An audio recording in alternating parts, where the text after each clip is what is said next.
Boa noite, irmãos. Irmãos, uma mensagem simples hoje, uma mensagem rápida, sem muitas pretensões, de querer agregar algo novo para os irmãos. É mais uma meditação em um aspecto que no meu entendimento é muito importante. E aí eu inicio fazendo uma pergunta aos irmãos. Que tema está sendo tratado na carta aos Gálatas 5:22? Frutos do Espírito Santo, Mas um tema, um aspecto que está lá, um dos frutos do Espírito Santo, que eu acho que é pertinente, está lá relacionado todos os aspectos, os frutos, como está lá colocado, que acaba aí identificando aquele que pertence ao Senhor daqueles que não pertencem. Todos nós sabemos pelo estudo bíblico que o Espírito Santo ele é um selo, e este selo ele está presente na vida daqueles que se entregaram a Jesus, daqueles que a partir do momento que aceitaram a Jesus como único e suficiente Salvador de suas vidas, passaram a ser marcados pelo Espírito Santo, e isso é uma característica daqueles que são do Senhor. Antes de chegar nesse versículo 22, lá estão o quê? Os frutos da carne, antes de ser tratado dos aspectos espirituais, e esses caracterizam aqueles que não pertencem ao Senhor, Mas o fruto do Espírito Santo, mais especificamente, eu gostaria hoje de estudar com os irmãos o domínio próprio. Lá está descrito como temperança, que tem aí o mesmo aspecto, o mesmo sentido. Essa questão da temperança ou do domínio próprio é aquela característica que faz com que as pessoas elas sejam controladas. Não é aquela pessoa impulsiva, aquela pessoa descoordenada que age sem pensar. Mas muitas vezes nós podemos observar que isso acaba acontecendo na vida do crente também. Por quê? Porque nós sabemos também pelo estudo da Bíblia que o Espírito está pronto, mas a carne não. E a carne ela acaba invariavelmente interferindo no operar espiritual do Espírito Santo de Deus nas nossas vidas. Permitir que o Espírito Santo frutifique e modifique as nossas vidas, que modifique os nossos atos, é aquilo que Deus espera de nós. Quando nós somos convencidos da realidade do pecado e Cristo nos transforma com a lavagem espiritual pelo seu sangue, Ele começa a partir daquele momento a transformar as nossas vidas, como nós sabemos, E nós, a escala ou que nós podemos medir, se esse processo de transformação está sendo feito da maneira correta, está na questão da forma como nós permitimos que Deus opere e trabalhe em nós. Se nós permitirmos que a nossa carne ela comande as nossas ações ou interfira no processo espiritual, nós não seremos bem-sucedidos nesse aspecto.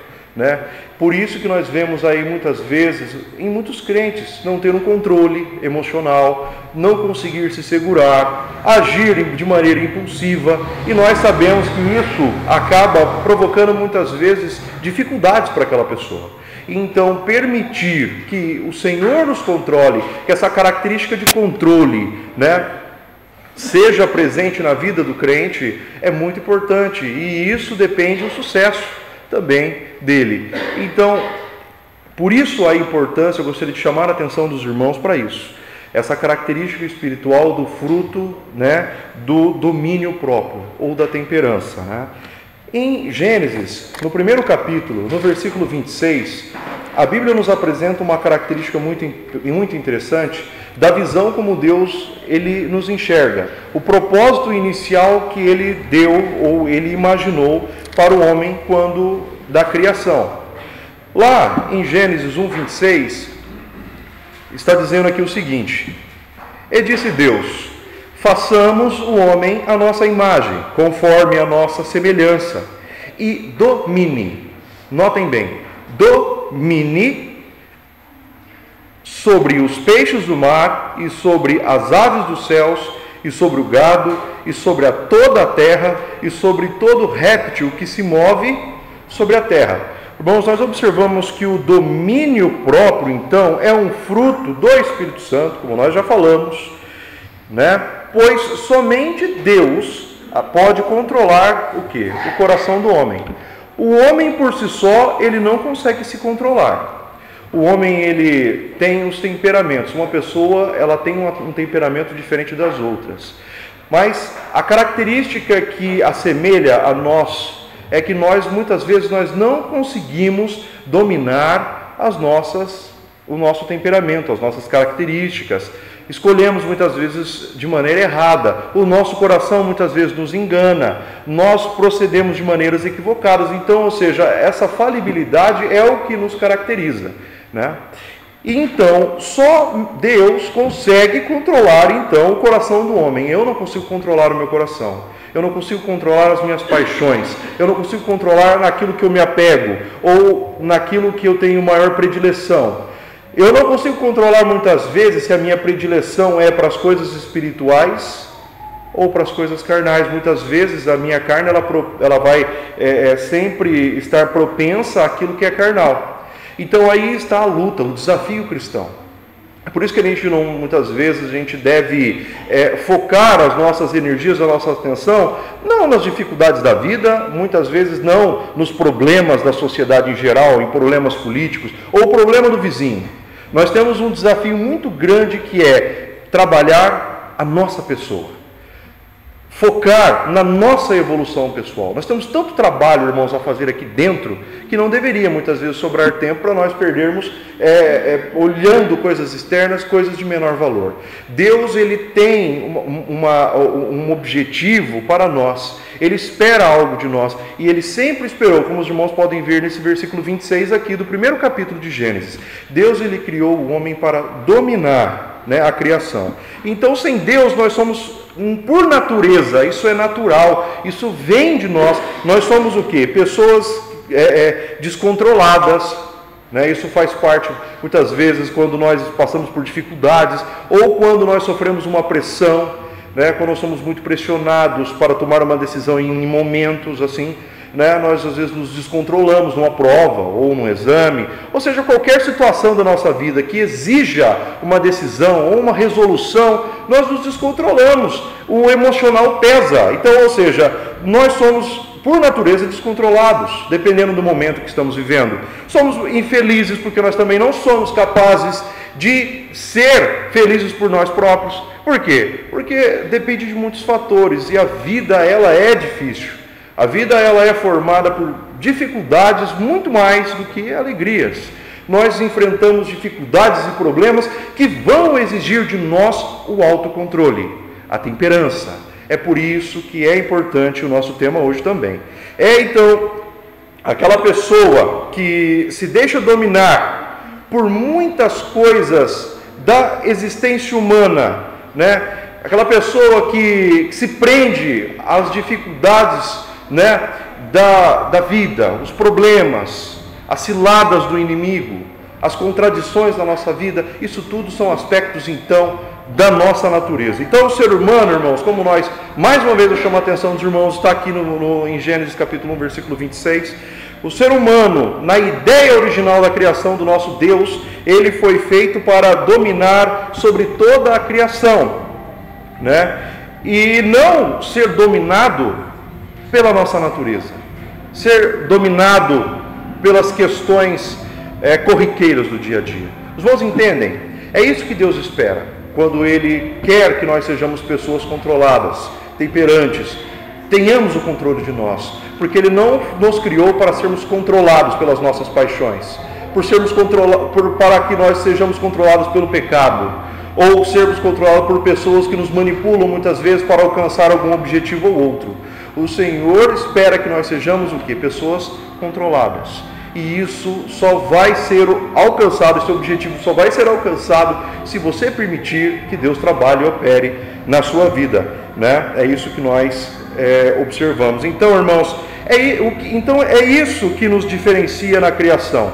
A capacidade de poder escolher, devido ao quê? A nossa capacidade também de raciocinar, através também da nossa criatividade, que isso é o que nos diferencia dos demais na criação.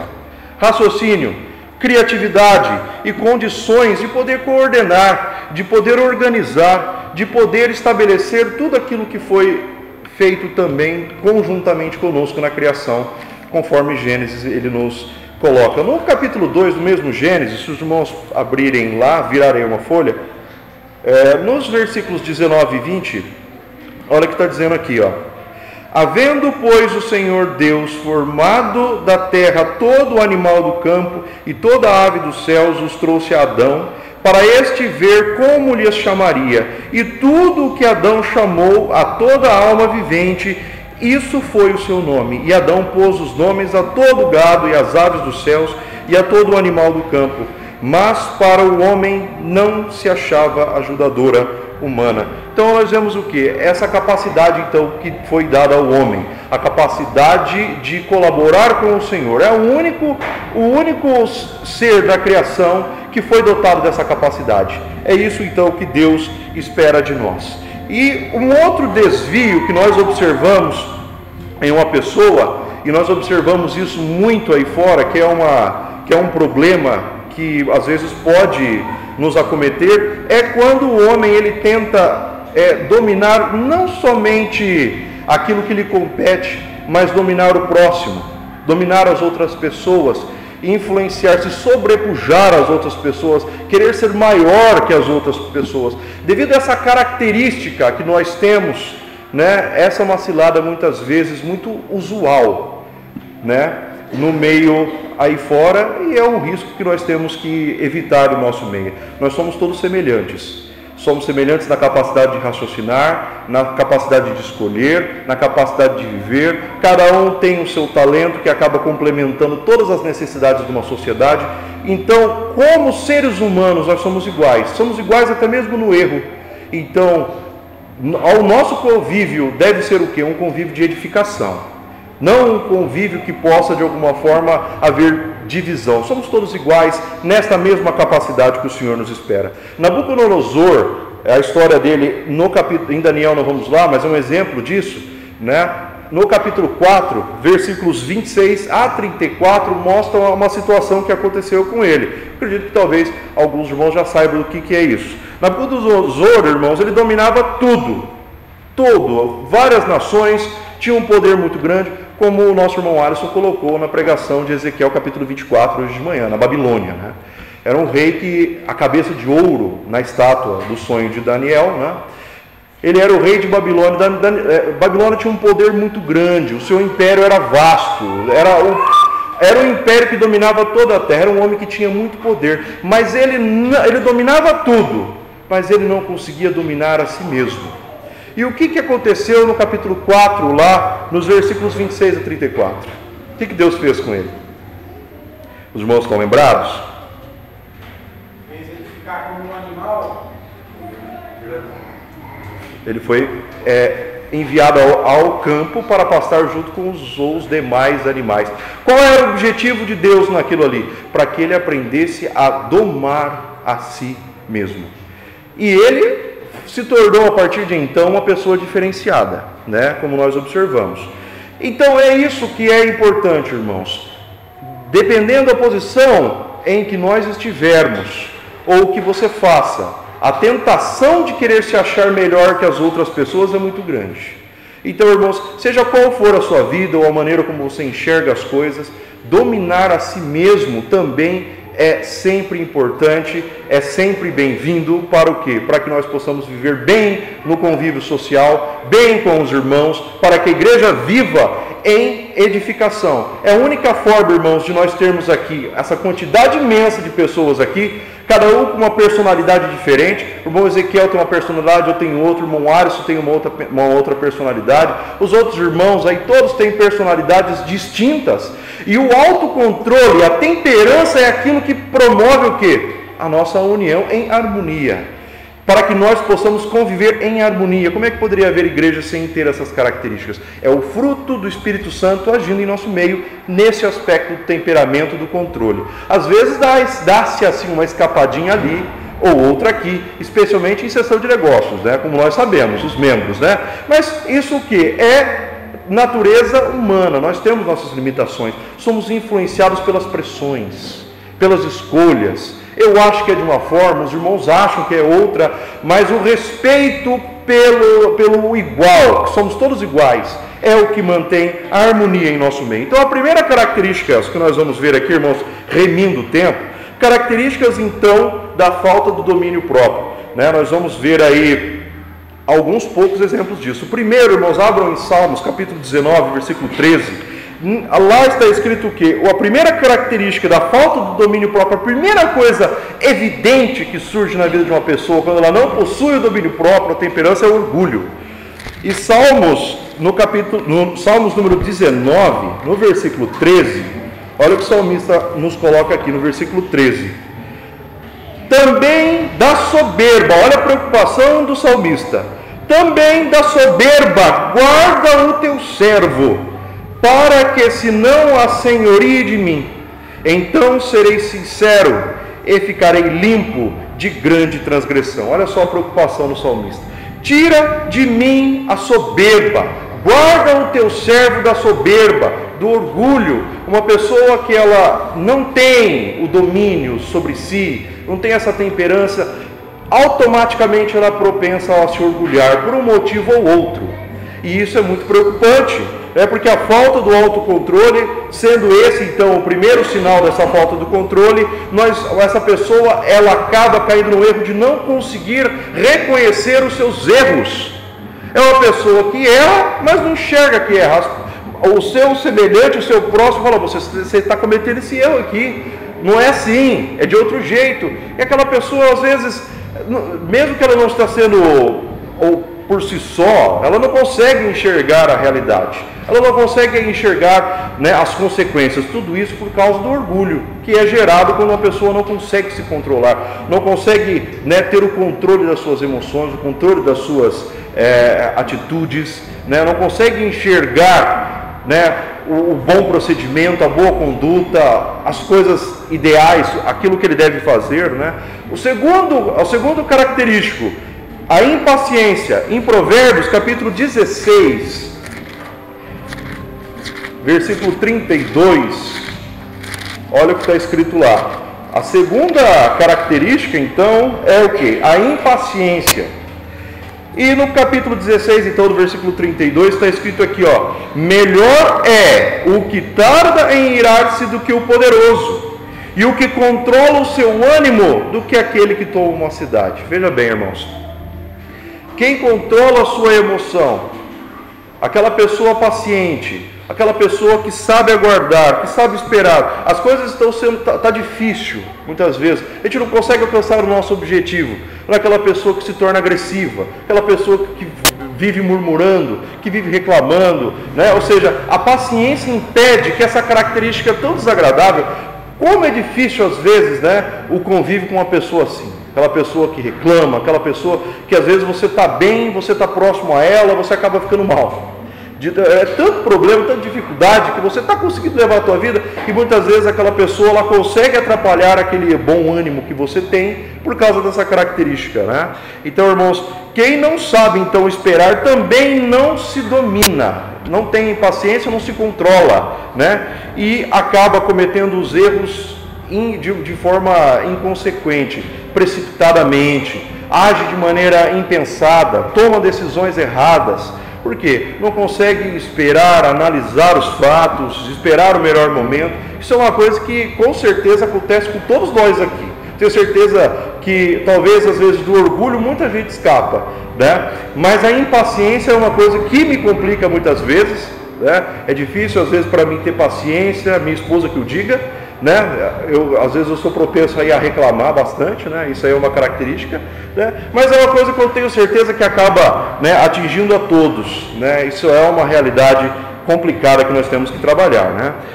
O terceiro aspecto, o descontrole, no capítulo 25 do mesmo Provérbios, no versículo 28, capítulo 25, versículo 28, como a cidade derrubada, sem muro, assim é o homem que não pode conter o seu espírito. Essa é a figura do descontrole. A pessoa descontrolada é como uma cidade sem muro, sem proteção. Ele não tem precaução. ele não consegue, vamos dizer assim, preparar as coisas, equilibrar as coisas. Aquela pessoa que come o bolo sem antes estar cozido, ou seja, o que vai acontecer ali? Não tem bolo, né? Aquela pessoa que não sabe, vamos dizer assim, descontrolada, não consegue controlar as suas emoções, precipitada, né? Nós vemos isso. Então, quando não há domínio, irmãos, uma pessoa ela também acaba se tornando incapaz, né, de saber sobre as suas próprias ações. É um perigo que nós devemos também estar sempre atentos também. E a outra, ignorância, que é um outro aspecto também que não sempre surge quando a pessoa não tem o domínio, né, sobre si mesma. Voltando em Salmos, número 32, no versículo 9, o salmista também diz a respeito da ignorância, né? Capítulo número 32, versículo 9. Olha lá. Não sejais como o cavalo, nem como a mula, que não tem entendimento, cuja boca precisa de cabresto e freio, para que não se cheguem a ti. Olha só, a questão então do cabresto, ou seja, do controle, aquela pessoa, né, ignorante, né, ou seja, esse é o pior nível de uma pessoa sem controle, né? Quando ela acaba ignorando as outras pessoas e as consequências dos seus atos. Aquela pessoa, né, que não tem controle, não realiza aquilo que espera, ela é uma pessoa ignorante, não respeita o próximo, se exalta, muitas vezes acaba indo para o nível mais profundo da ignorância, que parte para a violência. Então são todos aspectos, irmãos, que não estão constantes, não estão presentes na vida daquele que tem esse fruto do Espírito Santo. Ou aquela pessoa que é convertida, mas sofre com esses problemas. O nosso trabalho espiritual é trabalhar esses lados negativos, né? Então, irmãos, a segunda parte da nossa mensagem coloca: o que então eu preciso para mudar esses pontos negativos na minha vida? Primeiro, vamos voltar em Gênesis capítulo 4, versículo 7. O que preciso dominar então na minha vida para que eu não caia ou não sofra com esses problemas que nós acabamos de ver? Gênesis capítulo 4, versículo 7, mostra o que eu devo dominar. O que primeiramente? As minhas vontades. O ser humano é cheio de vontades, né? E isso é realmente muitas vezes o que ocasiona muitos problemas. Então, a primeira coisa que eu devo controlar então na minha vida, no versículo 7 do capítulo 4, é o que? Se bem fizeres, não é certo que serás aceito?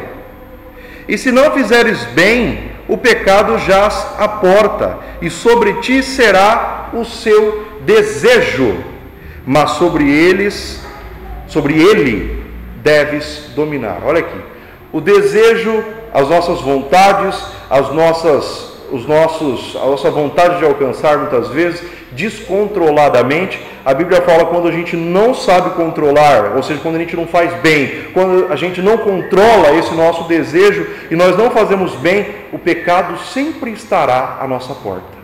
A dificuldade, o erro, as consequências dos nossos atos sempre estará à nossa porta quando nós não conseguimos controlar as nossas vontades. Então as nossas vontades, elas precisam ser dominadas por Deus, não por nós próprios. Nós não temos capacidade para isso. Então, para isso, nós precisamos o quê? Primeiramente, nos conhecer. Saber, então, quais são as nossas fraquezas. Saber quais são os nossos pontos fracos. A pessoa que não se conhece, ela não sabe onde ela está errando.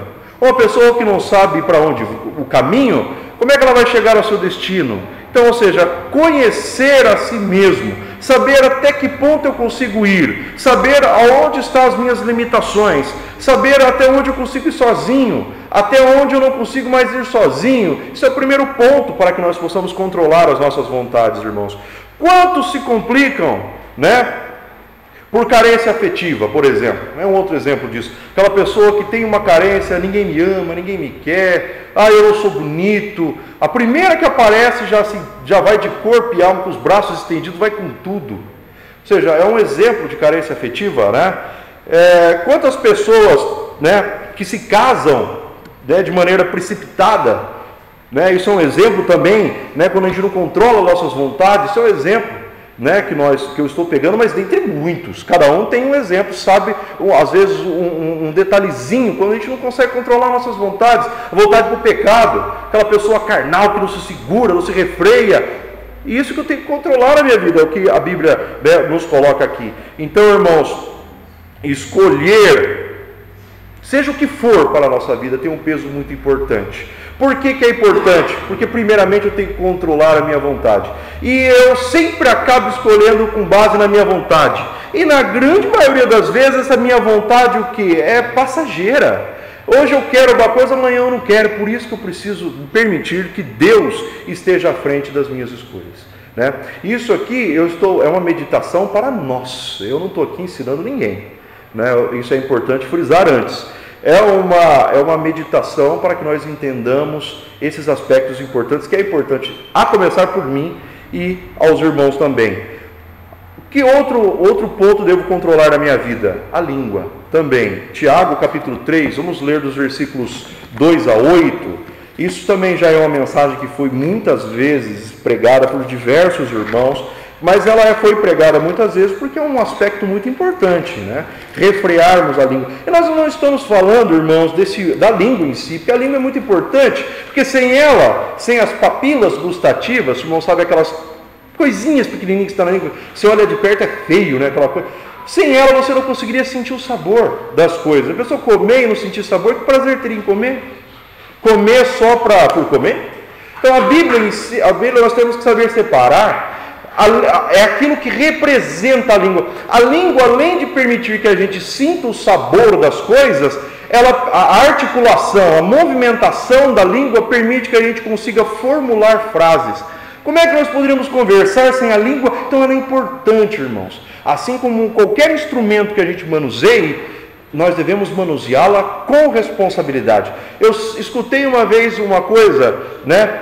Se você sofre fazendo um serviço, você talvez não está usando a ferramenta correta.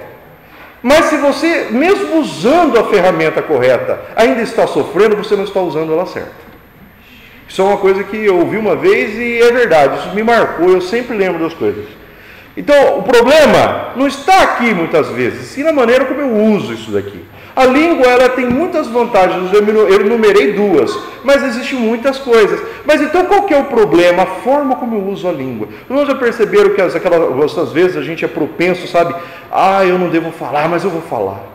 Aí você consegue aguentar por meia hora, daqui a pouco você acha um jeito de falar aquilo, nem que seja por código, sabe? Quando você fala bem disfarçado, sabe? Tentando fazer com que a pessoa faça o serviço sujo por você, você vai dando pistinha, vai jogando a conversinha. Isso é um exemplo do que eu estou falando aqui. Isso é um exemplo do mau uso da língua, por exemplo, né? Agora vamos ler. No Tiago 3, capítulo 3, versículos 2 a 8. Olha que está aqui, ó. Porque todos tropeçamos em muitas coisas. Se alguém não tropeça em palavra, o tal é perfeito e poderoso para também refrear todo o corpo. Ora, nós pomos freio nas bocas dos cavalos para que nos obedeçam e conseguimos dirigir todo o seu corpo. Vede também as naus que, sendo tão grandes e levadas de impetuosos ventos, se viram com um bem pequeno leme, para onde quer a vontade daquele que as governa. Assim também a língua é um pequeno membro, e gloria-se de grandes coisas. Vede com grande bosque um pequeno fogo incendeia. A língua também é um fogo como como um mundo de iniquidade. A língua está posta sobre os nossos membros e contamina todo o corpo, e inflama o curso da natureza, e é inflamada pelo inferno. Porque toda a natureza, tanto de bestas feras como de aves, tanto de répteis como de animais do mar, se amansa e foi domada pela natureza humana, mas nenhum homem pode domar a língua. É um mal que não se pode refrear. Está cheia de peçonha mortal. Veja bem, irmãos, a Bíblia coloca aí uma grande responsabilidade. Às vezes a gente pensa, irmãos, por exemplo, que são grandes coisas que dão um problema enorme. Dão porque são grandes. Mas as pequenas coisas somadas, às vezes, dão muito mais problema do que coisas grandes. É o exemplo que a Bíblia está colocando. Às vezes, olha a nossa responsabilidade, irmãos. Às vezes a gente fala uma coisa, às vezes até sem maldade. A gente fala uma coisa, aquele negócio toma uma proporção e dá um problema tremendo. Leva um tempo danado para a gente conseguir resolver um problema. Então, a forma como eu conduzo as minhas atitudes, como é que eu me relaciono com as pessoas, aquilo que eu falo, eu devo sempre focar o quê? Na edificação. Tudo que sair da minha boca deve ser para construir. O que é edificar, irmãos? É construir. Se não for promover edificação, se não for positivo, se não for agregar um valor, se não for permitir que uma pessoa cresça, ou, enfim, já dei muitos exemplos. Se não for com base nisso, irmãos, eu devo tomar cuidado. A Bíblia está dizendo aqui que eu não consigo controlar a língua, mas eu tenho que tomar cuidado com ela. Então, o segundo ponto que eu devo controlar, então, na minha vida, o que é? Minhas palavras. Como eu me relaciono com o meu irmão, como eu falo com o meu irmão. Às vezes uma palavra de consolo promove mudança. Às vezes uma palavra dura e áspera, eu vou conseguir fazer com muitas vezes, pode acontecer, que o irmão se afunde mais ainda no problema que ele está. Então por isso da minha responsabilidade como falar, né? Então isso é um aspecto. Lá em Salmo 141, irmãos, os irmãos quem não quiser, só quiser ouvir, fique à vontade, a gente está indo para muitos pontos, né? Eu folhei a Bíblia para lá e para cá. Às vezes é complicado, né? Mas quem quiser ouvir, fique à vontade. Salmo 141, versículo 3, olha que o salmista também fala desse sentido aqui. Põe ao Senhor uma guarda à minha boca, guarda a porta dos meus lábios. É uma preocupação no Novo e uma preocupação também no Velho Testamento. Põe uma guarda na minha boca, Senhor. Controla a minha língua. Que as minhas palavras sejam palavras de edificação. Palavras de bênção, que eu não permita ser usado para o quê? Promover destruição, para promover escândalo, para promover o quê? Separação, em vez de comunhão e união. Isso é muito importante. Então, irmãos, não adianta muitas vezes o aspecto da religiosidade, como Tiago, nós vamos voltar lá para Tiago, vamos abrir lá, versículo 26 do capítulo 1. Tiago fala isso, não adianta a religiosidade, sabe, a gente procurar, temer isso, temer aquilo, se a gente não faz o beabá, aquilo que é primário, cometer erros primários, não é? Lá no versículo 26 de Tiago, capítulo 1, ele fala aqui, se alguém entre vós cuida ser religioso e não refreia a sua língua, antes engana o seu coração, a religião desse é vã. Ou seja, tudo o que eu construo com palavras de edificação, ou um bom relacionamento que eu tenho com uma pessoa, o livre acesso muitas vezes que eu consigo formar com uma pessoa, pode ser destruído por causa de uma palavra mal colocada. Então a nossa responsabilidade está nesse aspecto, o nosso refreamento. O terceiro ponto que eu devo dominar na minha vida são os pensamentos. Em Filipenses, irmãos, capítulo 4, versículo 8, Paulo ele chama-nos a atenção para a questão dos pensamentos. No capítulo 4, versículo 8, está escrito aqui o seguinte, irmãos. Quanto ao mais, irmãos, tudo que é verdadeiro, notem aqui, tudo que é verdadeiro, olha só, tudo que é honesto, tudo o que é justo, tudo o que é puro, tudo o que é amável, tudo o que é de boa fama, se há alguma virtude e se há algum louvor, o que está terminando? Nisso pensai. Então mostra, a Bíblia está chamando a atenção que o pensamento tem poder. Você pode construir muitas coisas na sua vida com os pensamentos. Eu não estou falando que você tem um poder aí de pensei e criou, não é isso que eu estou falando. Mas você pode transformar a sua vida com a força do seu pensamento.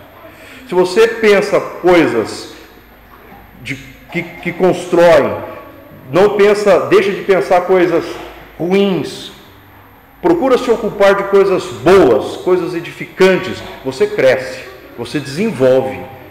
É isso que eu devo ter na minha mente. Muitas vezes cair naquele problema, né? Só pensa coisa ruim. O coração daquela pessoa está cheio de coisa ruim. E a boca fala daquilo que o coração está cheio. Então, o meu pensamento, eu devo pensar como crente, tendo o poder de Deus na minha vida. Com o meu pensamento eu vou conseguir edificar. mas também com o mesmo pensamento eu posso destruir.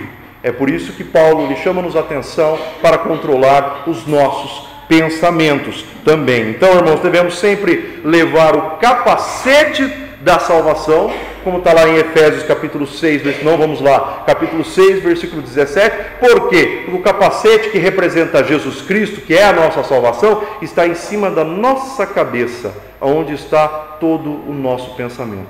Todo o nosso pensamento deve estar submetido a esse capacete, a esse Salvador Jesus Cristo, que está aqui, sobre nós, né? E isso é um ponto que nós devemos sempre ter em mente. Então, irmãos, além disso, levar também cativo todo pensamento à obediência de Cristo. Também está lá em 2 Coríntios capítulo 10, versículo 5. Levar então cativo, no nosso entendimento sempre, todo pensamento que seja de obediência a Cristo, o nosso Senhor. Então, buscar então pensar sempre o que é bom para as nossas vidas, ocupar a nossa mente com aquilo que edifica, né? Os irmãos já ouviram falar daquele ditado que mente vazia é a oficina do diabo? Por que será? Né? Pensem bem. Ações é outro ponto que nós devemos controlar na nossa vida. 1 Coríntios capítulo 9, versículo 25. 1 Coríntios 9, 25.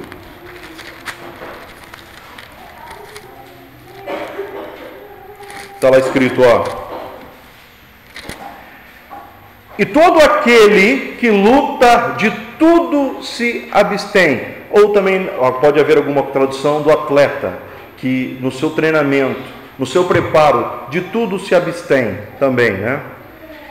Eles o fazem para alcançar uma coroa corruptível, nós, porém, uma incorruptível. Ações, atos, mover, agir. Eu pensei, vou à frente. Ou seja, bons pensamentos precedem o que? Ações, atitudes. Bons pensamentos devem me promover, me impulsionar a boas ações, a boas atitudes. É isso que Paulo está chamando a nossa atenção aqui. O pecado, irmãos, ele não terá domínio sobre nós, se nós seguirmos esses aspectos aqui, conforme está em Romanos capítulo 6, versículo 14. Então, os nossos atos, irmãos, devem estar a serviço e obediência de nosso Deus. Devemos, então, assim, inspirar, né, no exemplo de Cristo. Que exemplo de Cristo é esse? Pedro falou disso, está lá em 1 Pedro, capítulo 2, versículo 21. 1 Pedro, capítulo 2, versículo 21, está lá escrito, porque para isto sois chamados, pois também Cristo padeceu por nós, deixando-nos o exemplo, para que sigais as suas pisadas. Quais são as pisadas de Cristo? Em tudo na sua vida ele se submeteu à vontade do Pai. Ele se colocou o quê? Como um instrumento da vontade do Pai, né? E ele viveu uma vida de amor, uma vida sendo que esse amor o levou à cruz. Tudo isso com amor, o quê? A obra que lhe foi confiada. Amor a todos nós, que o levou a morrer para que nós tivéssemos vida, né? Então, é por isso a importância, irmãos, das ações, de nós recontrolarmos as nossas ações. E terceira parte última do nosso estudo, né? Como então dominarem a si mesmo, depois de saber aquilo que está na vida de uma pessoa que não consegue se dominar, se controlar, uma pessoa que não consegue se temperar. Depois de nós vermos aquilo que eu devo controlar na minha vida, agora vem a última pergunta: como dominar então a mim mesmo, diante desse conhecimento que nós tivemos até agora? Primeiro ponto, o senhorio de Cristo é muito importante, é o primeiro ponto, e é através desse primeiro ponto que as outras coisas vão acontecer em sequência. Abram em Filipenses novamente, no capítulo 2 de Filipenses, capítulo 2, versículos 10 e 11.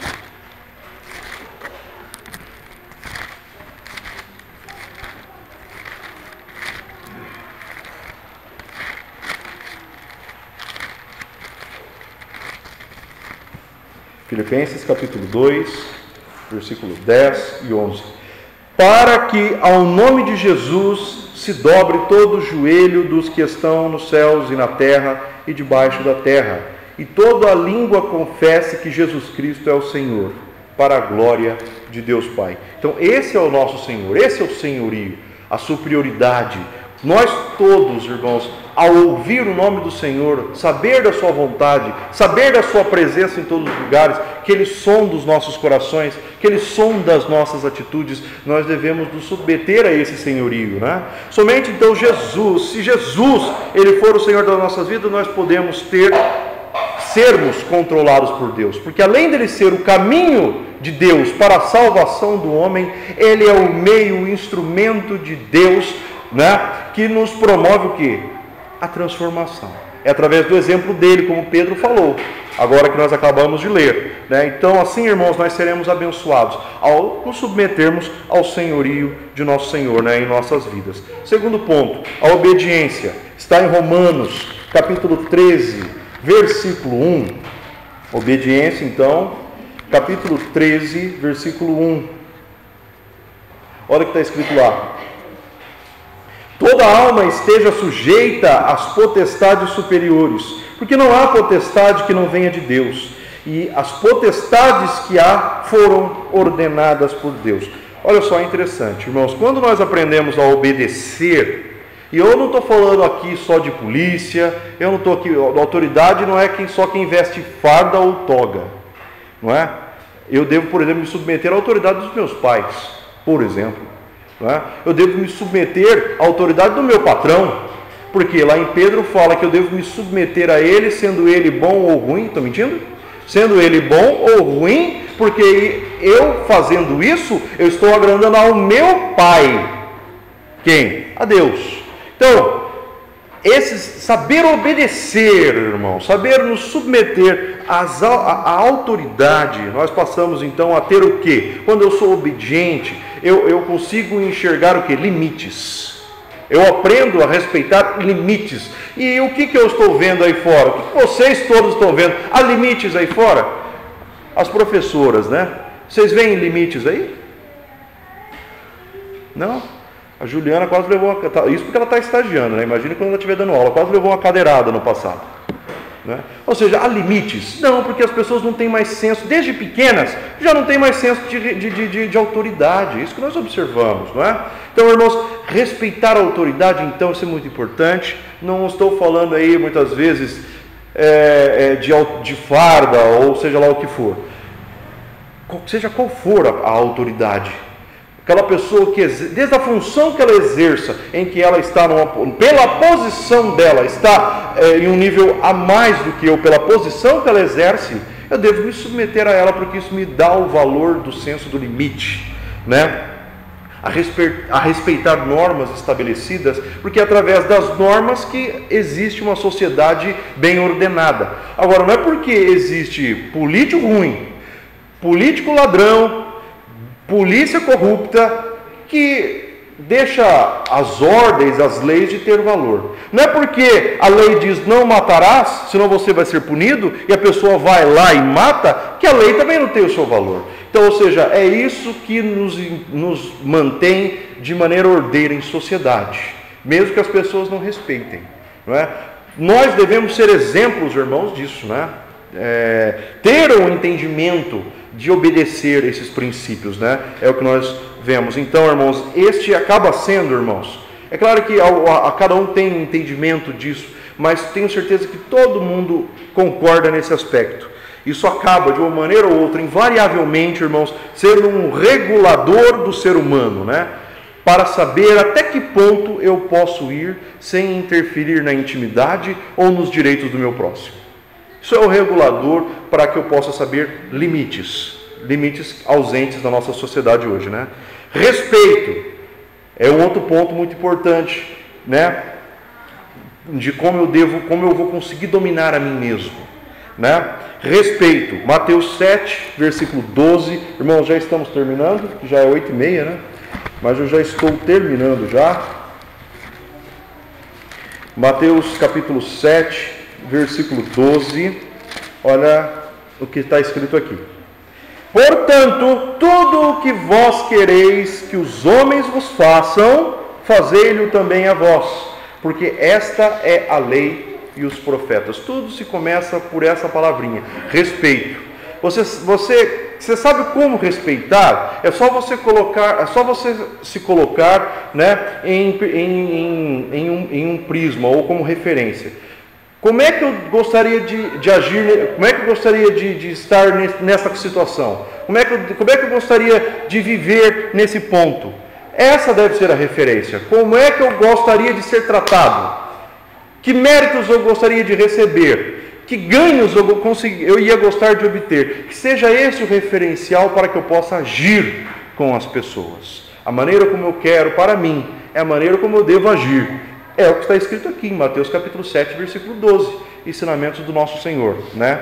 Que é, né, o que nós devemos observar. Então, saber, respeitar o nosso próximo, os limites estabelecidos, né? Isso é muito importante. Se algo pode escandalizar ou pode prejudicar alguém, eu devo evitar. É uma outra colocação, né? Está lá em Romanos capítulo 4, versículo 14, versículo 13, né? E já é um outro ponto que a gente vai ver agora em sequência. Porque ai do homem pelo qual se vem um escândalo, Mateus 18, 7. Ou seja, se algo vai prejudicar o meu semelhante, ou se vai provocar desarmonia, se vai dar problema, por mais que às vezes eu acho que aquilo ali não é errado, eu devo tomar cuidado, né? Então, o respeito também está nesse sentido também, né?